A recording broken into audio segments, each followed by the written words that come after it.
Hi, good afternoon everyone, and welcome to the lecture The Process Approach.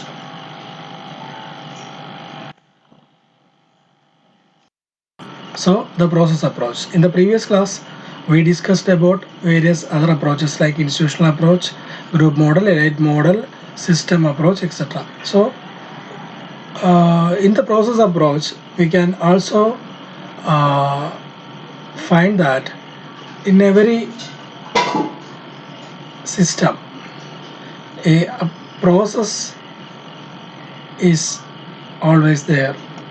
Uh, Take the case of institutional approach. Um, the process is always there in the group model, in the elite model. So in every uh, approach, we can find a process. So process thinkers say that process is the main determining factor in the public policy making. So in that context, how the process is working in every approaches. So in that sense, uh, public policy, the approaches to public policy can be divided into two major approaches: the process approach and output approaches. So take the case of the process approaches. They are institutional approaches, neo-institutional approach, group model, elite mass model, system approach.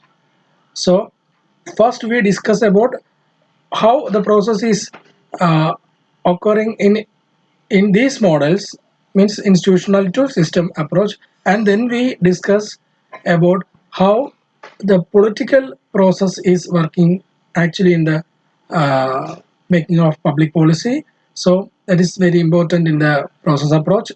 The exact part of the process approach will be discussed in the next class. So we start from this, the important of process which is occurring in these approaches, means institutional to system approach.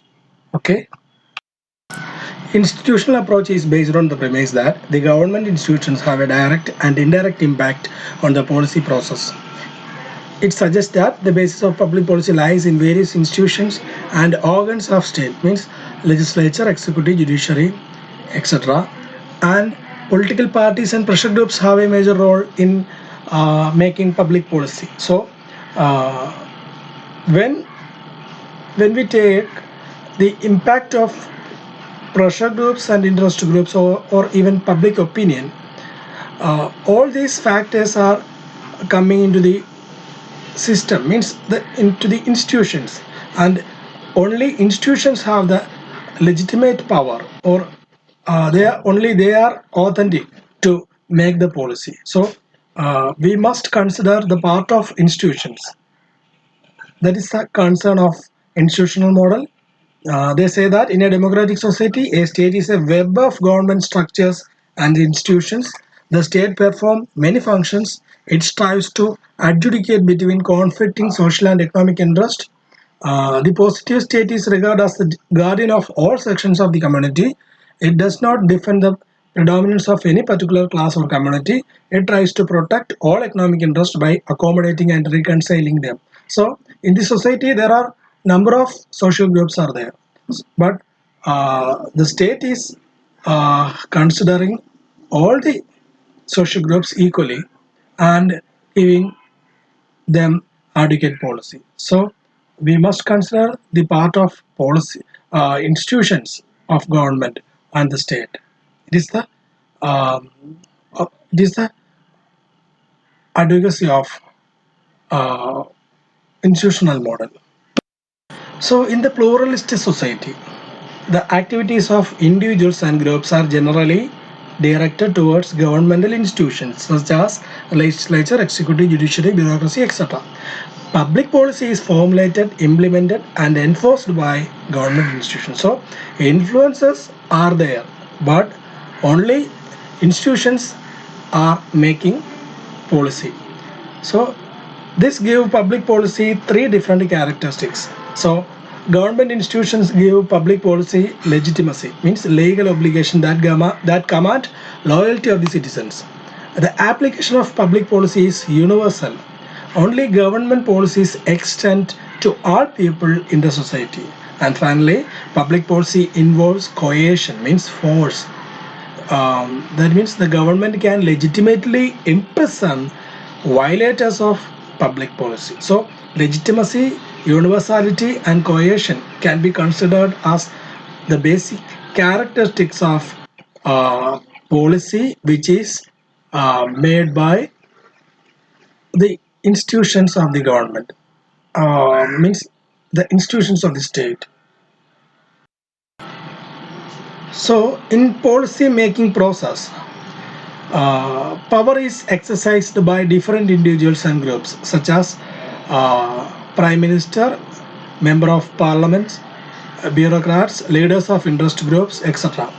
So finally, in the policy making process, the the impact of these authorities, prime ministers or even MPs or bureaucrats or other external power influences like pressure from the interest groups, all these factors coming to the system, and the institutions make the law, make the policy. So that is a policy process uh, going on in the institutions. So each exercise of power constitute one of the influences which in totally go to make up the policy making process. This is to say that there is a process through which public policy is enacted. The process generally comprises a sequence of related decisions made under the influence of powerful individuals and groups which together form what is known as state institutions. So only state institutions are uh, authentic body, only they are making policies. For making policies, they will get so much influences, pressures from the four side, including bureaucrats, leaders of opposition parties, etc. But only institutions uh, are subjected to make policies. Okay. When we come to the neo-institutional model, the neo-institutionalist model categorizes public policies according to policy-making subsystems. Means, uh, in the institutional approach, we understood that only government institutions are authentic, so only they have the right to make policies. So, in the institutional neo-institutional model, we say that uh, when they make policies, the some policies itself has a inner mechanism or has some power to make alterations or changes in the policies, and it also work as a inner institutional mechanism in the policy. So we can say that this is a part of a neo-institutional model. So take the case of government institutions. So in the institutional model, we say that only government institutions are making laws. But in the neo-institutional model, the policies which is made by the institutions are there. All these policies are these policies have a inner mechanism. So this inner mechanism act as a power in the policy itself, and it also act as a institution, and it again come into the people, and the effect again go to the policies, and again changes are taking place in the policies. So these policies or branches of government are working as a subsystem. So neo-institutionalism more concerned about how different policy types, means even distributive, redistributive, regulative, constant, actually relate to the branches. So this is a subsystem, about the subsystem, that is the neo-institutional model. So take the case of distributive policy. So distributive policy provides benefits directly to each person. For example, subsidy is given by government to several income groups. They consider several income groups and they decided to give subsidy to a particular income category. So take the case of income group C. So government provides benefits to income group C, means it's a distributive policy from the part of government. So in a redistributive policy, there is a reallocation of power. For example, government already gives subsidy to income group C. So then after sometimes they decided to extend the subsidy to another income group called income group B. So it is it's an upper level group of than C. So it's a upper level group B. So it may create some issues. So redistributive policy often involve a fight between the haves and have-nots and most difficult to administer.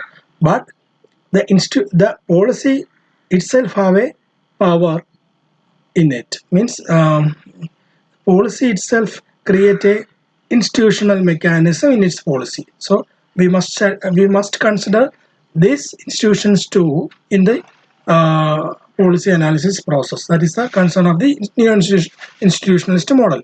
Okay. So take the case of regulative policy. There is a provision of benefits to, but the policy imposes visible cost on particular groups. For instance, Central Pollution Control Board enforces safety regulations and may punish the violators of those regulations. So the policy have also a punishment procedure is also there in the benefit with the benefit policy. So it's an internal mechanism. We can also see in the regulatory policy. So take the case of constant policy. Constant policy directly affects the people as political actors, but doesn't single out individual persons for either benefit or fine. For example, former Congress Minister Avadar Henry has been rendered ineligible to contest a poll owing to his reissued vote in his dual citizenship. So what institutional model consider is that they think that even in the policy part, policy also working as a inner mechanism or as an sub institution in the as part of the government system. So we must consider the institutional mechanism which is existing in the policy itself also for the analysis of public policy. Okay. So next model is a group model. This model asserts that special interest groups and lobbies heavily influence the determination of public policy. Policymakers are perceived to be responding to group pressures, that means bargaining, competing, negotiating and compromising among demands of influential groups. For example, in making economic policies, chambers of commerce or a group of rich farmers can try to influence policies. So there is a possibility. So there would be several groups in society, some of which may enter into conflict among each other. Thus, sometimes public policy is formulated as a resulting process or outcomes of balancing of conflicting interests of various pressure groups. It will be clear in so how the decision making process is occurring in group model. Um, it is clear in this figure. Just look into the picture. It is in the thrust we can see two influences. In the yellow part, the influence of group A. In the blue part, influence of group B. So A and B are two pressure groups or interest groups in the society, and they make influence on political parties and thereby to the government. So in the influence of group A, take the case of influence of group A, the equilibrium point is very near to the influence of group A to balance the thrust. Okay, then equilibrium means when group A making so much pressure on government make policies in favor to the group A, so equilibrium is near to the group A. So when to balance the thrust, when group B it has a smaller influence on government, when they added more influence on government, you can see in the dotted part, when they add more influence, means they make more influence on government. The equilibrium part is moving towards part B, so there will be the government can maintain an equilibrium in between the group A and group B. So thrust will be in a in a correct position. So it also happens when every so if group A making a influence on government, the equilibrium part moving to the group A part, and when group B making any influence, the policy change, the government equilibrium part is moving to the uh, B part. So every time government is trying to uh, make a balance in between the pressure groups, and how, so there is a doubt how they can add pressure on government. So for example, take the case of this is just for an example. Take the case of Nadar community in southern part of Trivandrum district. It's a very major community in Trivandrum district, particularly in Trivandrum. Um, Neil Dasan Nadar, a political leader, uh, he has a major influence in um, left government. When he contested in the election, he won the seat, and um, when they come to the power as in representing the Nadar community, and because the particular political party is Janata Dal, represented by Neil Nadar. Uh, Before coming to the coalition, they can't make that kind of pressure on the government. But when they come to the coalition of left, they can make pressure on the uh, government. So they can add pressure on the government. So there is a possibility to make or add pressure on the government for every pressure groups. So here, when pressure is added to the government making policies or making alternation in the policy in favor of that particular pressure groups. So public policy is a result of group struggle or relative influence of any interest groups. The public policy will move. The public policy means equilibrium part will move in the direction decided by the group which has gained more influence. From the group theory viewpoint, it is a model created by Errol Latham, described public policy as the equilibrium which is determined by the group struggle. Okay, I think it is clear.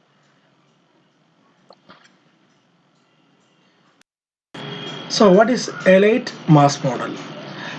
This approach suggests that public policy largely reflects the preferences or choices and values of small elite, which is in a position to govern.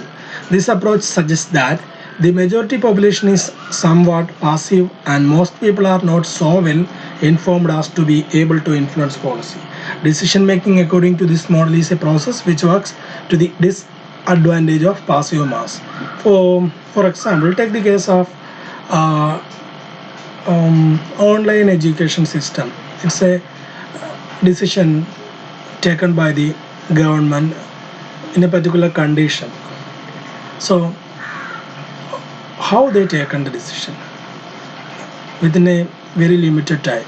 They didn't get much time to discuss even it in the legislature or in the um, all party meeting. So what will be the next option? An elite group. They will an elite leaders from the administrative part or in the political party. An elite group is propose a policy.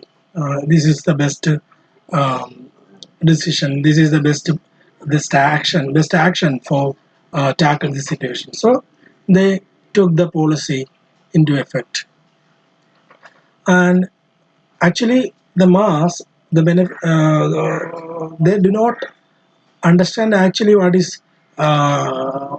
be the result of this policy.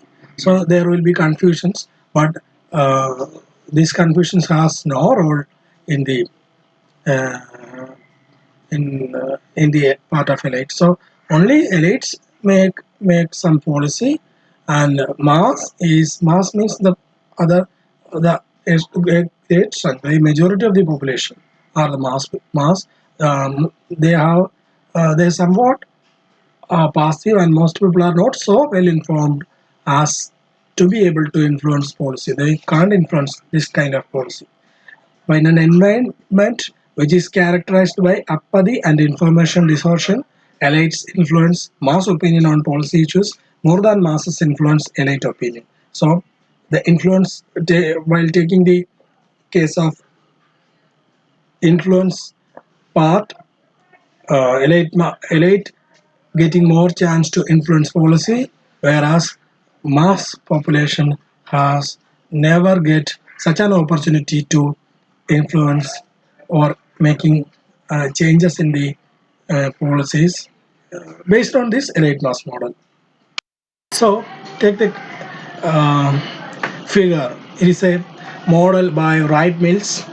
Um, we can see that a few category, a little category means ruling elite, and mass population is a very big category, and ruling elite making policy direction to the administrators, and administrators implement the policy, and it goes to the public or to the mass population. And in the real world there are few groups and individuals at the top with power and the mass without or little power. So it's a model by C. Wright Mills. It is clear. Uh, the model, elite mass model, is clear in this picture. So this is the process happening in the policy making process based on the elite mass theory. So what is a system model, which is we discussed in the previous class as David Easton's system theory. So system model is based on the premise that the political system is composed of several interconnected subsystems, means parts, each of which perform certain functions. In the system theory, the policy making process has been regarded as a black box which converts the demands of the society into policies. So, what are the inputs, demands from the public, from the political parties, from the pressure groups, from the interest groups, the existing resources, and or the supports from the public, uh, and the opposition. Sometimes policy changes will be made due to the pressure from the opposition parties. So opposition parties have a major role in making or alternating the policies, and so when these inputs come to the system, we can call this system as a black box where structures are there, procedures are there, policies are there, policy makers are there, framework are there. So it converted into policies, means goods or services or laws or symbols or any output. So these are the outputs. So when the policies uh, come to the public, there will be a discussion on it, there will be reaction on it, and these discussions, reactions, and their responses will come as feedback to the inputs part. Then again, demands, supports, and oppositions are uh, happening, and it again influences the policy making part, and again policy making process is going. This kind of a cycling process is happening in the policy making process. This is a model created by David Easton as system model, and this is not exactly what David Easton system model is. A combination of David Easton system model and the stage model by um, um, Laswell and Simon. And we discussed in the previous class how the system is working. The black model, it is also called as black box model. This model viewing the policy process in terms of received inputs from the environment through input channels, pressure groups, political parties, etc., and demands within the political system and their conversion into policy outputs. This framework has dominated the field from 1960s onwards and derived from the combination of the stage approach by Laswell and